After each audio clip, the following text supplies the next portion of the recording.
excited to show you this Supergirl look for Halloween.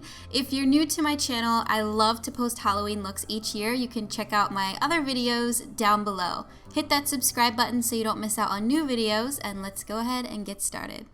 First, we'll be working with flesh-colored liquid latex. This is from Spirit Halloween. So we're using liquid latex here because you're essentially laying down a new layer of skin that you can mold, peel, scrape away, cut holes into, etc. instead of your own skin. So just pour the product into a bowl, mix it around well, make sure your face is clean because the liquid latex will adhere better when your skin is dry and cleaned. And if you're worried about possibly getting this into your hair, just apply some Aquaphor or Vaseline to your hairline to prevent it from sticking there, and also just throw your hair back into a ponytail or a bun or something like that. Then you can lightly dab the tip of your sponge into the liquid latex. I like this one with the handle because it is easier to control. And then start applying your first thin layer onto your face, spreading it out evenly, and again, making sure to avoid the eye area and hairline. You can tell when the first layer has dried because you'll touch it and it won't be sticky anymore, and also it will have slightly changed in color and it'll become darker. So once it has officially dried down, then you can continue building another layer on top of it, about the same kind of thinness and consistency. I did about 4 to 5 layers in total, and I kept it near the center of the wound. So the outer corners all the way around were much thinner, maybe only like 1 or 2 layers I did, and I feel like it just kind of helped to give a nice tapering effect down to my actual skin.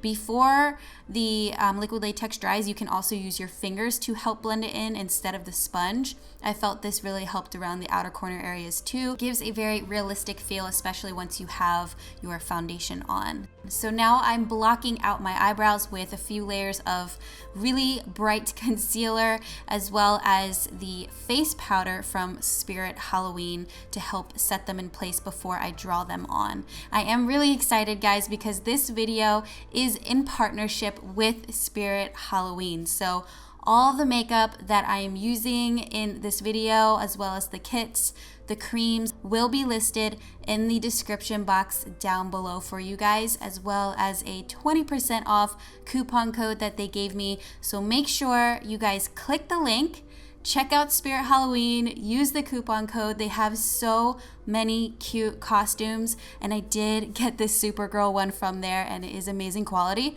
I highly recommend it.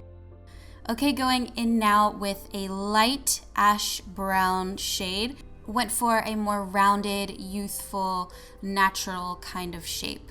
Now I'm priming my lids with the concealer and again with the face powder from Spirit Halloween to set the concealer in place. And here is a great time where you can go back in with another layer of liquid latex, because while you're working on the eyes, you can wait for that to dry and go in with more layers. You don't have to sit around and wait for this to dry. You can do other things and work on other parts of your makeup. So for the eyeshadows, guys, it's very simple. I basically worked with browns. I'm first starting with a very light brown in the crease, going from inner to outer corner and making sure to really wing it out past my natural eye shape. Dark chocolate brown, and by the way, all these eyeshadows are matte. I am first packing this on with a pointed pencil brush, working it up into the outer corner of the crease with a blending brush. So I really like doing this technique because then I feel like I'm not applying too much eyeshadow and I can build it as needed. Then I'm working through black, but I'm using a very, very loosely packed brush to do this, keeping this very close to that lash line there and just only slightly working it up into the outer corner. A matte ivory shade to the inner corners with my fingertip, and then I did a winged eyeliner all the way into that inner corner with a black cream. Used a little bit of mascara on my lashes, and then I also applied falsies. Okay, back to the face. I'm using a primer all over and making sure to hit the edges of the liquid latex. Then I am using a full coverage liquid foundation, and I'm going to be blending it in with the Spirit Halloween blending sponge. And this guy is awesome. He works really well for getting a really nice, even, flawless looking foundation. So apply this on top of the liquid latex as well. You want to do exactly what you always do, just pretend like the liquid latex is not there, because you want it to look as natural and real as possible. Applied concealer to the high points of my face and then set it with the Spirit Halloween setting powder. Contoured the outer corners of my face with a matte taupe shade. Then I worked a ton of red rosy blush onto the apples of the cheeks. A nice shimmering warm bronzer to the outer corners of the cheeks, and then a highlight on the cheekbones and down the nose. For the lips, I did a nude lip pencil all over and then a red in the very center of both bottom and top, and blended it out with my fingertip, but I kept it only in the center of the lip, and then I used a ton of gloss on top.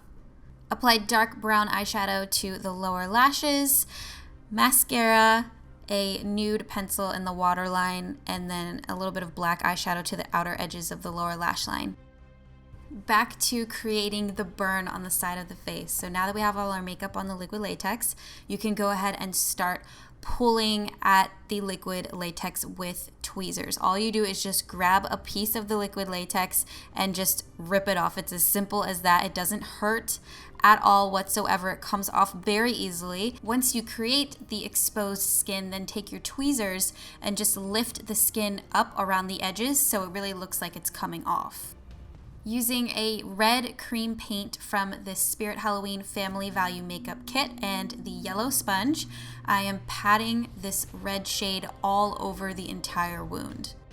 Then using the black sponge, I dipped it in a little bit of water, picked up a bit of that red cream paint as well, and dotted this all over for a splattered blood kind of effect.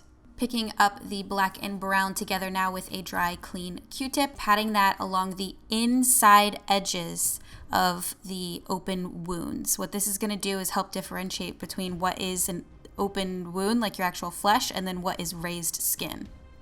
I like to just kind of pat that in with my finger after I lay it down so that it's not such a harsh black line. Also picking up the brown cream paint and applying this with a blending brush to help create some depth and shadows to the burn. Take a clean Q-tip and just wipe away the extra product that's on the skin that's supposed to be exposed. It looks like it's more realistic if it's lighter inside of that hole there. Then you can put some Aquaphor or Vaseline inside of the holes to make it look like it really just opened up and it's kind of like a blister. Definitely put a lot on or bring some with you extra because your skin will absorb it. And then you can also use coffee grinds. These are just from my Keurig I had used earlier that morning, and I just patted it on with my finger all over to make it look like my skin was really, really burnt. And then finally I just added a touch more black with this tiny little pencil that also comes in the kit. And that is it for this entire makeup look. Hopefully you guys enjoyed it. Please leave a thumbs up down below if you did. Don't forget to subscribe, and I'll see you guys next time.